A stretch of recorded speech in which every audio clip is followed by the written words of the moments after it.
Hi everyone, I'm here today with part 3 of my bookshelf tour.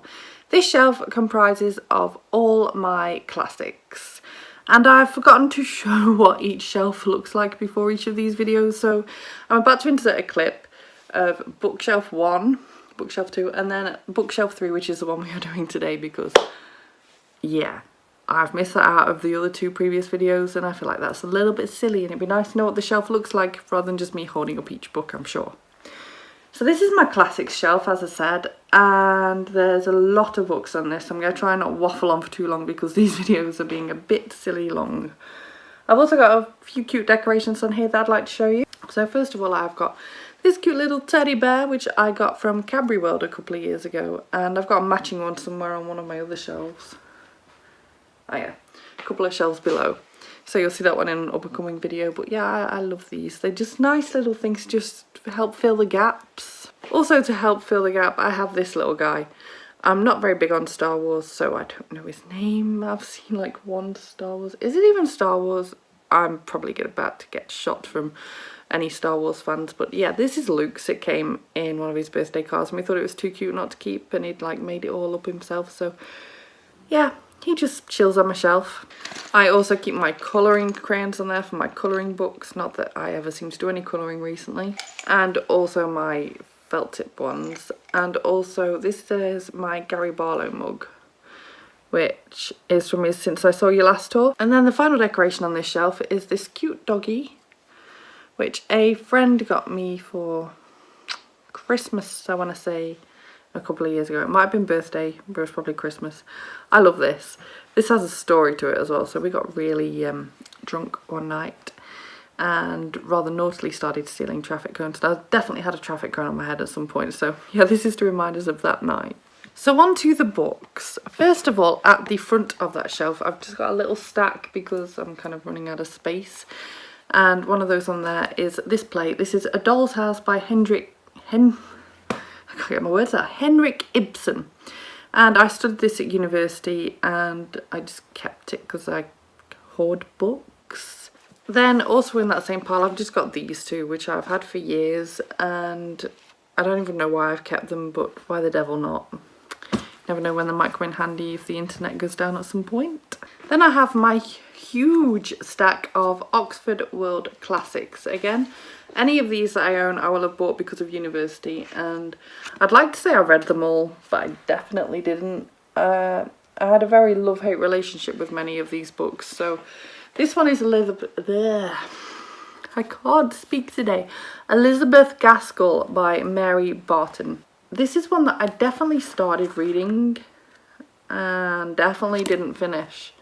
Don't remember it at all. Probably didn't enjoy it. I'd like to reread all of these at some point, thinking that now I'm a bit older I might be able to get more out of. Then we have A Midsummer Night's Dream, obviously by Shakespeare. This is one that I did read properly and I quite like Shakespeare. This is definitely not one of my favourite plays, but I recommend it as a reasonably decent place to start with Shakespeare. It's not a difficult one, I think. And another Shakespeare one, and this is Macbeth. This is the first Shakespeare book I ever read, not this edition because this is my edition that I got for university, but in year 8 I think at school we did Macbeth, and I didn't like it, to be honest, and I didn't like it anymore at university either, but maybe I'll like it one day, maybe. Then we have a real classic, and that is Romeo and Juliet. Again, obviously another Shakespeare. I don't think I've ever read this edition of it, but it is one that I've read many times. Next we have a chunker of a book, and that is Dombey and Son by Charles Dickens. I love Charles Dickens, but this terrifies me because the font is tiny and it is 924 pages long, so forgive me if I've never rushed out to go and read this. I'd like to say I plan to get to in the next few years, but I really don't have any immediate plans. It's just so big and daunting. I mean, I will read it one day, definitely, 100%. I will be so annoyed with myself if I'm on my deathbed and think, oh no, I never read Dombey and Son, because I really do enjoy Charles Dickens, but this is just a beast. Obviously, I didn't read this at uni either, even though I was meant to. Handy but naughty tip here, Spark Notes got me through my degree. That's all I'm going to say. I could not have kept up with the amount of reading I was meant to do at university, even if I'd tried. So I didn't try and I just used Spark Notes unless the book really gripped me. Next we have one that I absolutely despise. I would love to set this on fire, to be honest, but that would be criminal. You know how precious I am with my books. So this is Dubliners by James Joyce. I also at school read The Portrait of the Artist as a Young Man by James Joyce. Despised it. I cannot get on with Joyce's writing at all. It's such hard work. I get that some classics are hard work. I don't mind that, but this is on another level. But again, I can't bring myself to unhaul this either because it's part of my collection. Now this is one I absolutely adored. Yes, I actually adored one and did read one all the way through, and that was Esther Waters by George Moore. I loved this, and you can tell by the state of it that I loved it too. I read this so many times, and it used to be up there as one of my classics. It's since fallen down as one of my classics. It used to be up there as one of my favourite classics, but it's since started slipping down a little bit because these days I think that title would go to obviously Pride and Prejudice and also to The Woman in White by Wilkie Collins. And so yeah, this needs a reread, I think. Then it might get back up there. I definitely am not even going to pretend that I even tried to read this one because I didn't. This is Samuel Richardson's Pamela, and honestly, couldn't tell you what it's about. Honestly, probably didn't even give it much of a fair chance. Maybe one day. Next we have my favourite Shakespeare play, so it's no surprise that I have actually read this one. Like, this one has taken a little bit of a beating, and that is Othello. This is my favourite Shakespeare play by miles. If you want to get into Shakespeare and you're not really sure where to start, this would be my ideal recommendation of one to go along with. Also Romeo and Juliet, because that's a standard and you'd already know the story. But yeah, if you're looking for something a bit different, I'd go for this one. Next I've got two books that are in a different series. These are the Arden Shakespeare ones, and I've got Hamlet, and I've also got King Henry V. I did read parts of these at university, but I didn't enjoy them. Maybe one day I'll be able to give them another go. And I've also got Twelfth Night by Shakespeare. Next I have my Great Expectations copy number 1. There is at least one other copy on this shelf coming up, I think. And this is obviously by Charles Dickens. This one was my great nan's copy, which is why I'm holding on to so many different ones.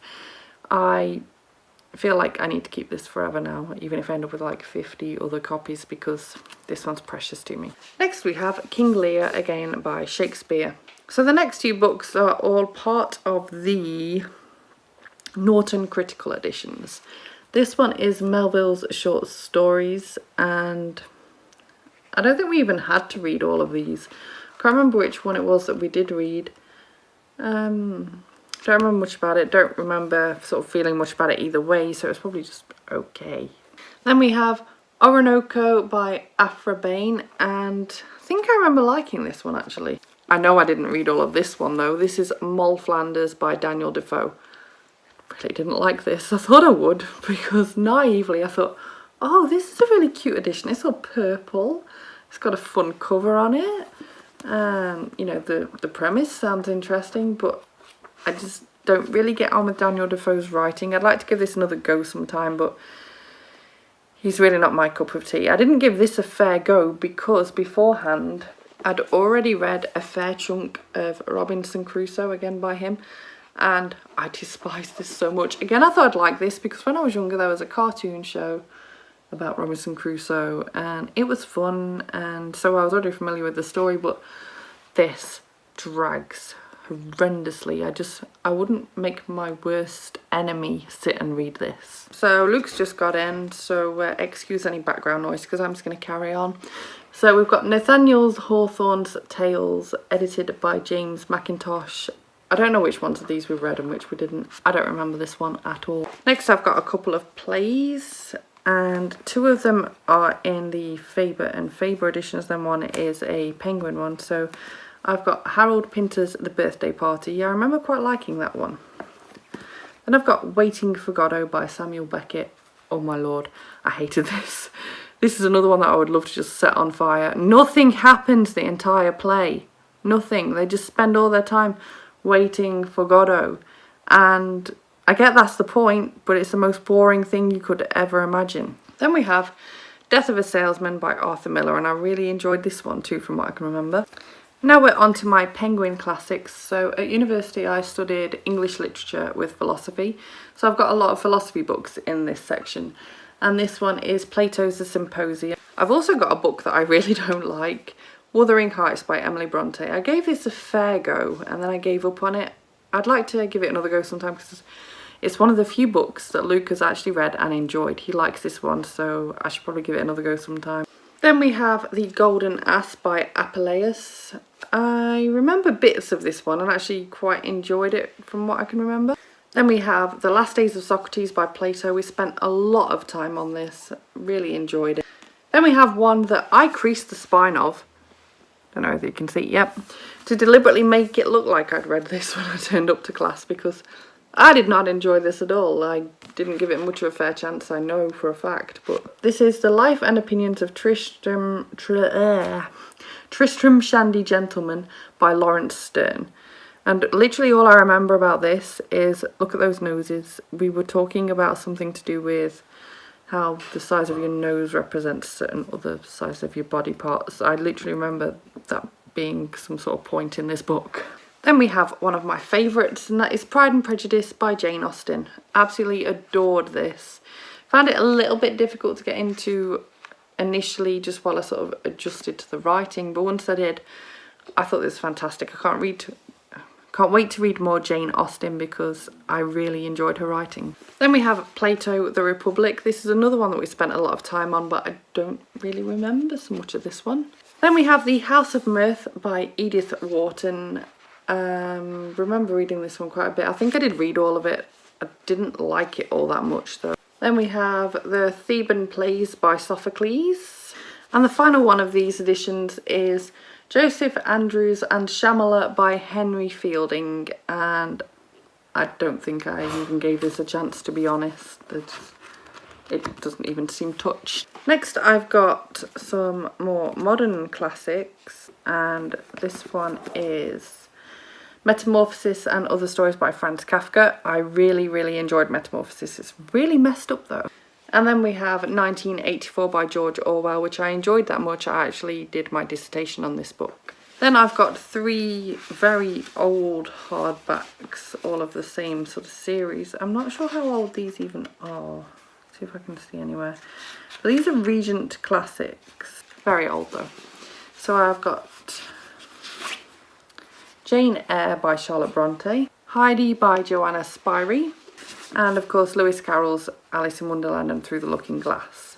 These are all super old, and I really like that I've got these, and I might use this edition of Jane Eyre to actually read Jane Eyre at some point soon. Next I've got a real weight of a book, and this is the Norton Anthology of Poetry. We used this a lot at university throughout the years, so it was used. I'm not really into poetry, but maybe one day I'll just want to go through a phase of dipping in and out of these, you never know. We looked at a lot of them. Oh, this is so heavy though. It's a beast. Used to hate carrying that to classes. Oh.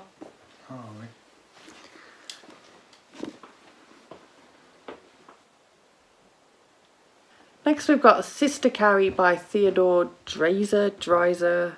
Now I've got a few more plays. First of all, we've got Desire Under the Elms and the Great God Brown by Eugene O'Neill.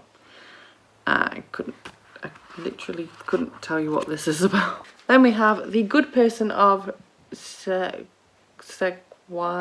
I can't remember how to say that at all. I feel an idiot right now. By Bertolt Brecht, and didn't like this one, to be honest. Then we have Mother Courage and Her Children by Bertolt Brecht, and I remember this one a bit better than the other previous one, but not my cup of tea either.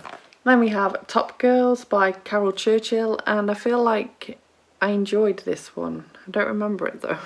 This one's a school one, and this is Dr. Faustus by Christopher Marlowe, and I annotated this quite a lot, and I really enjoyed this from what I can remember. And then I have got Emma by Jane Austen, which I have still never read. And I don't think I even bought this for uni. I think I just bought this because it was cheap in Waterstones years ago and thought, oh yes, I want to get into classics more, and I never read it. So now on to a whole bunch of Paragon children's classics that I bought as a child, and I've got loads of them, so we're going to fly through these because otherwise we'll be here all day. First away, I've got Heidi, What Katie Did Next, The Secret Garden by The Secret Garden by Frances Hodgson Burnett, The Railway Children by E. Nesbit, Gulliver's Travels by John Swift. This was the first one I read out of all these, by the way, and I really enjoyed it, and I've had a soft spot for this book ever since. The Prince and the Pauper by Mark Twain, The Jungle Book by Rudyard Kipling, Black Beauty by Anna Sewell,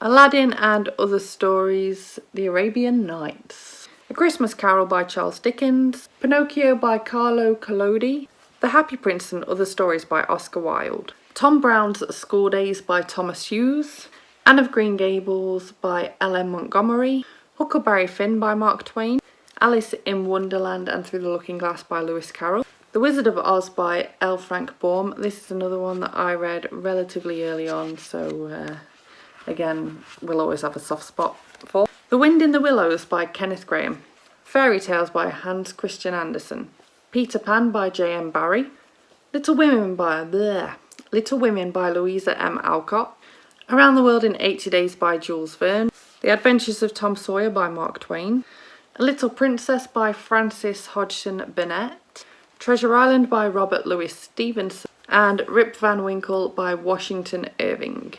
And that is the whole lot. So thank you so much for watching this video. Keep your eyes open for part 4 next week. If you enjoyed this video, please give it a thumbs up. Subscribe by clicking the image of me if you want to see more book reviews and other bookish content from me, and I will see you soon. Bye bye!